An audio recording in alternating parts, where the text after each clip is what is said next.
Hi guys, welcome back to my channel. My name is Saadatu and this is Saadatu's Daily. I'm so excited to be making another video for you guys because I know you're also excited to travel to Canada. Ooh, congratulations.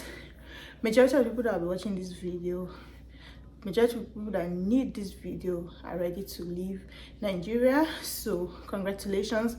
I know it's a really long journey, you started the process a long time ago. Your dream has come true. We can't wait to have you here in Canada. So there are some things I recommended for you to do before leaving your country, especially Nigeria. So this video is directed particularly to people in Nigeria, but I know other people also benefit from it because what you need over here in Canada is not really specific to people from Nigeria.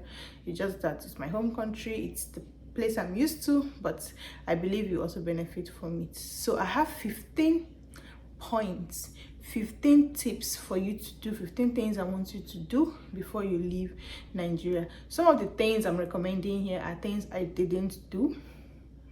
There are things I learned the hard way, and I don't want that to happen to you. It's better for you to learn from people's mistakes than to learn from your own. So I'm going to be looking down at my little jotter here because I can't put everything on my head, but trust me, this has a lot of tips for you. So I'll be sharing 15 tips for you, and they're not in any particular order, meaning I'm not giving them out according to the order of importance. No, everything here is very important, and I encourage you to also make further research on what I say. I may not be able to exhaust everything, but each point should be explored. Like, you should really explore it. So starting off, we're going to start with start selling off your things early enough. So most people, there are flies in Canada, if you don't know. It's a fly. Okay.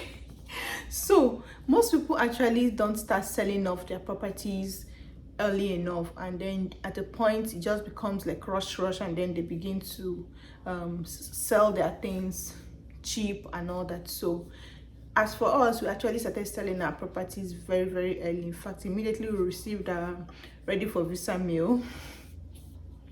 My husband told me that, hey, baby girl, don't worry, I'm going to handle this. I'm going to handle the sale of our property in a very coded manner. Nobody's going to know and all that. Truly, my guy carried phones, started snapping things, snap the TV, snap the dining, snap the rug, snap all the dispenser. Sharp. Started distributing it and all that. But he was not really coded, because one particular person that he contracted to help him to be telling people that we're selling our property, went to broadcast it that these people are leaving. Why are they selling their property? They're going to Canada, and before you know it, the news spread. So start selling your properties early enough. So one tip about that is that the people don't have to come pick the properties immediately. So you're selling off your properties, you let them know the date, the pickup date is so and so date. So if you're going to be flying on the 25th, for example, you could tell them the pickup date is on 24th or on 23rd. You could pay, but the day you're going to pick up the property is on so and so date. So you already know what is sold, you know what is yet to be sold. Your neighbors, your village people, they don't know what's happening. It's not when Megan see that they're coming to carry bed, they're coming to carry chair, that they know something is up. So he just few days to when you're leaving, that people will come and pick. In fact, there was a video of a lady I watched that said the people came picking their properties when they left. The pickup date was a day after they left. So it was all, she left her brother or is it her sister to help do the selling, picking up of properties, but they had sold virtually everything in the house, and the pickup date was a day after they had traveled, so that nobody would know what's up. Start selling them early.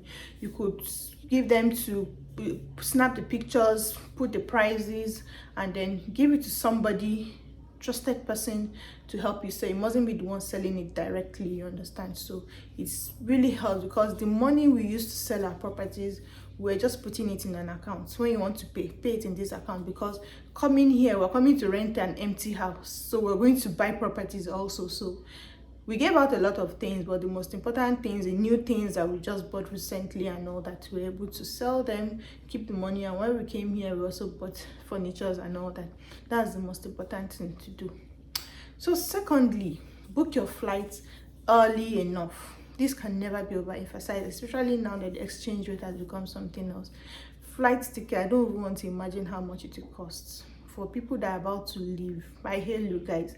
In fact, people that are relocating at this period are really the ones japping, because I know how expensive it can be. The dollar rates, naira dollar exchange rate has become something else. So book your flight immediately. In fact, immediately you receive your ready for visa mail, book your flight. That is exactly what we did. We did it by face. Some people are like, you will not wait to receive the stamped passport and all that. We're like, why not? It will come. We booked our flight early enough. So even though, yeah, we paid through an agent, we had issues, the agent was trying to like scam us and all that, eventually we had to pay more. You know, we had to book another flight separately before we could retrieve our money from the agent. But the thing is that try to book your flight early enough. You save, you know, booking ahead, everybody knows booking ahead can save you a lot of money, you know. So book your flight early enough. Don't wait for the last minute. You should know when you want to fly. You and your spouse, your family should know, okay, this is the exact date we want to leave. Book your flight and then rest. You put that one aside, you know. So they thought another thing, I easily lost count of my points, so I'll just be dishing it out, you know. So another thing is for you to save up to buy a car immediately you land Canada. Plan, in fact, put it as a priority to buy your car immediately you land. You're using your car in Nigeria, you sold it, save up the money. As you land, you're buying your car. In fact, if you have family over in Canada, in the place you're coming to, you could tell them to start helping you to send pictures of cars and all that you want to buy, depending on the location. If you want to rely on bus, I don't know, but there's some locations that don't have bus services. You just taxis and Uber can be so expensive, taxis can be so expensive. Like where we're staying currently, we don't have bus services, so we just use taxis are expensive.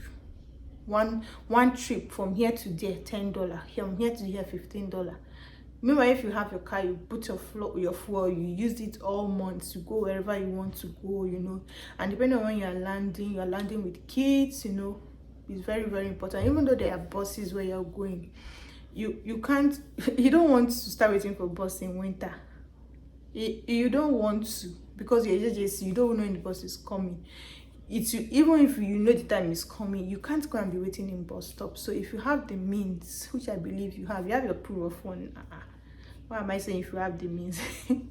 Plan to buy your car immediately you land Canada. Another point is that for you, if you're coming with your children, if you have children below the age of 6, below the age of school going age, just place them on waiting list for crèche, even from Nigeria. Yeah, so you have families back there, even if they're asking for address or something, details, you give your family address, like, okay, my kids want to enroll in crèche, this is their details. They put you on the waiting list. The waiting list can go as far as 5 months, 6 months, 1 year. So if you know you're going to be flying in 4 months time, why not put your child, and you know your child will not be able to go to school, and you want them to go to crèche, you want your wife to work, put them on the waiting list already before you travel, so that you already buy time, so that by the time you land, maybe to take another 4 months, 3 months before they call you that there's a vacancy. It's not that easy to get space for your child in crèche. The waiting list can be so long. Of course, there are locally arranged daycares by families and all that, but those ones are not regulated by the government. On your own, anything happens to your child, you cannot go and report or something. They're not regulated, they're not licensed to be daycare, just arrange, you know. But if you want the real government approved crèche, then you have to put your child on the waiting list early enough, so that you can benefit when they arrive. When you guys arrive, you won't have to now start afresh, you know. Very, very important. So back home in Nigeria, another point is, as you're still there in Nigeria, visit your banks, visit your financial organization, financial institution, or whatever. Change your mode of notification to emails. Change it from SMS, text message, put it to emails. Very important. I was able to do this. Somebody advised me and it really helped a long way. When you relocate, you may not be receiving text message, you may lose the number, you may want to do one registration, the other on your app, they will send you verification on your text message. You cannot, like for me, I misplaced my Nigerian SIM few months to come into to Canada. I don't know what happened. I couldn't do two-step verification. If I want to log into my app, they will have to send text to me, blah blah blah. So if not that I did email notification that okay, if you can't, I prefer using email, I would have suffered. I won't be able to use my app. I'll just be frustrated. So go to your banks and do all those updates. Another update you can do is if you change your name, you updated your name because of the process of relocation, go to your bank and update it appropriately. Submit the necessary document to update your name. Your name should tally with whatever is on your national ID card, on your passport. Everything should tally before you leave. It's not easy to do all those things over the phone. For people that are working either with the federal government or private, you have pension with your pension fund administrator. It is advised for you to visit your pension fund administrator to go and do data recapture exercise. We call it DRE. I worked in the pension department and I know all that. That is very easy to do. It's very difficult to do your data recapture online, especially if you have issues with your name, your date of birth on your national ID card. You want to resolve all those because you know once you resign from your job, you have access to your pension after 4 months. You can apply for 25% of your pension. You cannot have that 25% if you have not done your data recapture. You have to start afresh to do your data recapture. So if you are lucky, your details on your national ID card tallies with what your pension fund administrator has, it's a smooth sail. You get your money easily.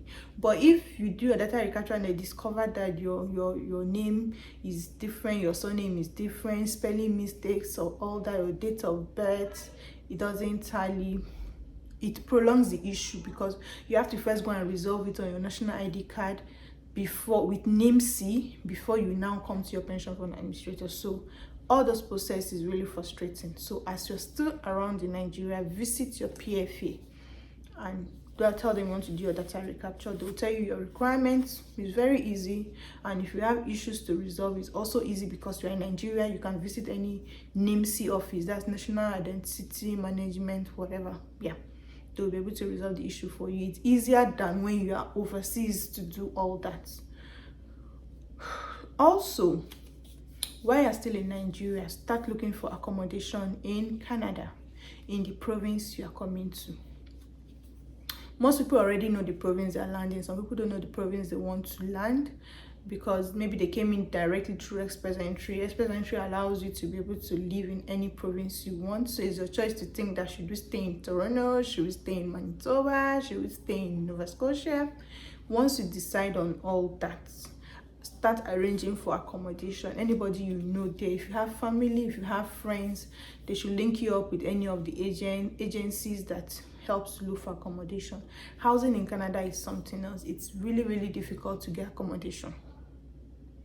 Very, very, very difficult to get accommodation in Canada. So if you know where you're going, start early enough to look for accommodation. So if you don't get accommodation, then book an Airbnb before you even leave Nigeria. Don't think you book it in. Even Airbnb is hard to get. Not that it's hard to get, but it's better for you to relax, make your choice with your family that okay, this is where we are going to stay. We'll stay for 1 week, stay for 2 weeks. In our own case, we're lucky to get a house before leaving Nigeria. But the thing is that we booked our flights before, so we booked our flights and we landed on 26th of the month, but our house was going to be open for us on 1st of the next month. You know, we didn't put all those into consideration, so we had to book Airbnb for 5 days even though we had our house. So we booked Airbnb for 5 days, stayed there before our house was ready, before we now moved into the house 1st of October. So all these things you have to make arrangement. Don't think it's easy and let me just first learn before I look for house. Start looking for it already, especially if you have family in where it will go a long way in helping you to get settled. You don't want a situation whereby even the Airbnb, you will now have to extend it for another 5 days, for another 1 week. I know of people, I don't know them directly, but I know that some people have stayed a month plus in Airbnb, or living with families, or live unplanned. You know, if you start early enough, it's very easy for you to get housing in Canada. Is not a joke. Even the prime minister, everybody's talking about it. Even the people here, they're complaining that the government is not doing enough. You're inviting people to come, but the housing is not commensurate to the number of people coming in. So people are looking for houses. So you see a house, you apply for that house, and they'll tell you that 20 people that are bidding for that house, and they have to choose just one person. So if you start early enough, then you at least you save yourself a lot of all these problems. So next is to start buying stuff early enough. Don't wait for a particular time to that you want to buy everything on a particular date. No, start buying it gradually. Plan, especially the woman of the house. Plan, okay, today this is what I'm going to achieve. Tomorrow this is what I'm going to go to Balogun today. Tomorrow I'm going to go to this market. Tomorrow I'm going to settle fish issue. Today I'm going to book it, because I understand you're still you're still working while you're also planning to JAPA. You know, you're working, you're busy, you have family to take care of. So start early enough. Actually, things are not perishable. Like for me, I started very early. What I did in the house, I just cleared one of the rooms, moved everything out of that room, and started putting things that we're going to be traveling with in that room. Anything you see in that room is following us to Canada. So anything I buy, food or clothes or anything, I put it in that room. Any other thing that you see outside is not going with us, but anything you see in that room is going. So it helped me to be able to plan targets. You know, okay, today this is what I'm going to do, tomorrow this is what I'm going to do. Time flies. If you think you're flying in 3 months time, 3 months flies, especially because you become so busy towards the end. You become so overwhelmed, especially when you have children. So if you start early, it will not be overwhelming for you, especially if you don't have people to help you, and you're not announcing to a lot of people that you are leaving. So most time it's just you and your immediate family planning all these things. So start early enough to start buying things, you know, food stuff. Especially buy food, buy African food. There's food here, but it's expensive, very, very expensive. So there's somebody coming in December, and I was like chatting with her that you help me buy this, you help me buy that, you help me buy this. She was like, is it that there's none? I said there is, but this is the price of, like, we're talking of Maggi seasoning cube. No, in the African store, a pack of the Maggi is like $12 something cents, 12, or let's just $13. And I told her the amount, how much it is compared to buying it in Nigeria, you know. So buy food, bring clothes. Oh, me, my own ideology is that bring more food. Clothing, our weather is different from the weather here most of the year. If you bring all your loads summer clothes, you're not going to wear them. I have very few summer clothes, but trust me, I didn't even wear most of them, because I usually wear native. I brought native. During summer I'm going to rock my native. Where are you going? So you can bring clothes. I'm not saying don't bring clothes, but I'm emphasizing more on food. You can easily buy clothes. And again, if you're going to do cargo, either air cargo or sea cargo, start planning, do it early enough. Especially if you're going to do sea cargo, you could do sea cargo 3 months to when you're flying. When you land, that sea cargo never land. But if you're going to do air cargo, maybe a week when you're about to travel, you send your items through air. You know that you are landing, your goods are landing. But if it's for sea cargo, it takes longer time. Start doing it early. Package all what you want to cargo via sea early enough. Forget about that one. Then you now start planning of what you're going to carry along with you when traveling. Another thing which can never be overemphasized is joining support groups. There are a lot of support groups out there for people traveling, for people starting the JAPA process, for people that have gotten visa, for people that have landed, you know. There are a lot of groups. Make yourself conversant with those groups, be in those groups. Even though you're a monitoring spirit, you're a silent member, you don't talk, you learn a lot from those groups. You see people that I landed today, or I landed yesterday, this was my experience, I don't do this. So if you're coming, even if you want to carry this thing that you know, this is how you do it codedly, you know, you learn a lot. You ask questions, you private chat them. I know a lot of people I met on Telegram, on WhatsApp groups, and we met over here, and you know, I have people that will form wonderful relationship with them, knowing that okay, you're coming to the same place I'm coming. Like when we're coming on a Telegram group, I didn't really see much people coming to the city I'm coming to, because it's a smaller town. And I asked a question that who is coming to Winkler, who is coming to so and so. Let us know, in case it's like I'm the only person here coming to. A lot of people now private chatted, are you coming to? I thought I'm the only person too. And within few minutes I got like 20 people, like 15, yeah, 20 people. They're like, oh yeah, I'm also coming to Winkler, I'm also coming to no. You know, and we formed wonderful relationship, and most of them have landed, almost all of them that were chatting us. And then yeah, the one person is coming in December, you know. We form good relationship, we learn a lot. This is what when I landed, I shared my gist, my landing gist. If you are in this journey, you know what is landing gist, you know.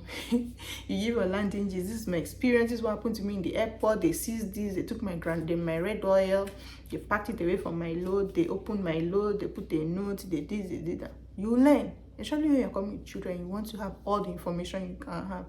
So join all those support groups. If you don't have any, ask questions. Ask people that are already there. Most people know that all they belong into one group or the other, of people that are about to relocate or something.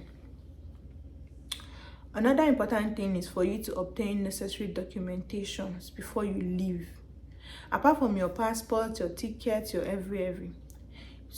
About driving here, get your driver's license. Don't forget it. Don't think it's not important. Your driver's license is valid for 3 months here. You can drive, nobody will disturb you for 3 months. So within that 3 months, you take your test, take your driving test, you take your practicals and pass, then they will give you the Canadian driving license. But if you don't have it, you have to learn how to drive. You have to register in the driving school, which is very expensive. The process is very long and it's quite expensive. But if you come with your license, it's very easy. You just go and register for driving test first. When you pass that one, you register for practical. They will collect your Nigerian passport, driver's license. They will give you another one. But if you come without having it, it's a long process, very expensive, very expensive. Also, if you're one of those people that I cannot drive, especially the women, I cannot drive. Please, there is no driver here. You cannot obtain personal driver except if you want to be paying person minimum wage. You're working, they're paying you $17, you'll be paying your driver $15 per hour. Learn how to drive. Learn how to drive and make sure you get your driving license. From Nigeria, it is easy to transition it to Canadian driving license than for you to come empty. You don't have, please.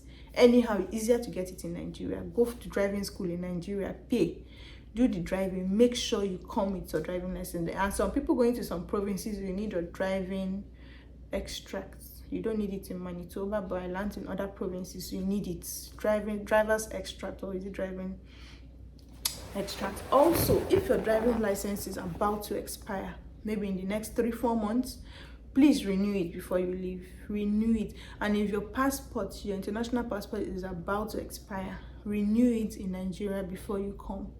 You don't want to start, because if your license expires here in Canada, no matter the province you are, you have to travel to Ottawa to go and renew it. It's expensive, it's far, it's not, you don't want to think about it. Just renew it in Nigeria before you come. So your driver's license and your passport, please.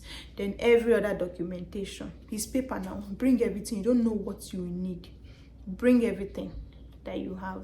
Put them in a separate bag, and make sure as you are traveling, you have those documents on your carry-on luggage. You did not check it inside your check-in stuff. That's another tip. Make sure it is in your hand luggage. The one either you, the woman, or the dad is going to carry. Don't put it in your children's luggage. Hold it with you. You never know when you will need it. If you are yet to subscribe at this point, what are you waiting for? Are you not enjoying the tips I'm giving you? Are you not enjoying the fine face you're seeing? Please do well to like this video and subscribe if you are yet to do that. So another tip is for people that are coming in that their professions require licensing and certifications here in Canada. Make your research and you can start doing your licensing even from Nigeria. You make the payments and you do your licensing. So people coming in as engineers, as nurses, as even bankers, bankers, you have licenses to do. I didn't do it, but I was aware of it. In fact, I had a colleague that had left Nigeria and we're in the same organization back there in Nigeria. I contacted him because I knew he got a job in a bank here in Canada, and I contacted him. He told me to do so licensing is very important. If I should get that license and put it on my CV, organizations will be asking after me, they'll be chasing me. And you're not going to come in at an entry level, you're going to come in a step or two higher than somebody coming in without that certification. Your sister did not do it. I just came, at a point everything just became overwhelming for me, and I was like, when I learn, I will do it. I didn't do it, but now I've gotten a banking job and it is the first thing I have to do. They've given me 3 months to do that certification. If not, I can't do banking. I don't have goals set up for me. You understand? If you're in the banking sector, I don't have targets yet because you're not licensed to sell product to customers. You're not licensed to sell mutual funds, investments and all that because you're not certified, you're not licensed. That is for people in banking, financial sector and all that you have. So if you can do it even from Nigeria, do it before coming. Obtain your certification before coming. So you hit the ground running. You don't need to come do some kind of survival job before you get the dream job you want. And I know somebody that is an engineer from Nigeria. He had a brother here that told him to do so licensing. He paid for it, he did it, and he landed his first engineering job. In fact, the first job he got, I think he was being paid like $28 per hour. Somebody that me and him used to chat to, we used to chat and just when are you landing? He landed I landed before him, some weeks before him, and me, I came and started doing McDonald's job, and he just landed the engineering job. In fact, one day he was telling me that I have official trip in your city, will you be around? Let me come and go to. I said, really? He did his licensing before coming. So make research and if you want to also transition from one job to the other in Canada, you don't want to do the job you're doing, make research about it and do the necessary document licensing. It's not all jobs that need licensing, but some of them do, and if you fall into that category, you can start doing it from Nigeria.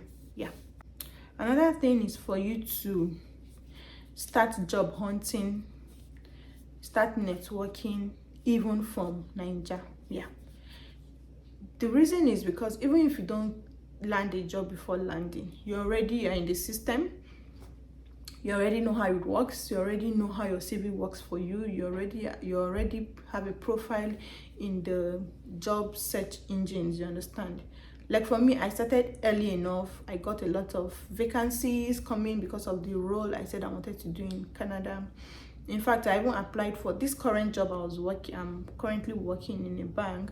I applied for a role. I got email for interview. I did the first interview, it was excellent. I got the second interview. I skipped the first one, I got the second one, did the interview, and it was at that point that I was told that they needed the person to resume immediately. I told them I had already got in my house, we had bought tickets and all that, but I had somebody else I was interviewing from the same city I was interviewing for, and of course, they had to pick her over me because I was yet to land. But imagine if I had nobody, no runner or board, maybe the other person I'm interviewing with didn't do well, you understand?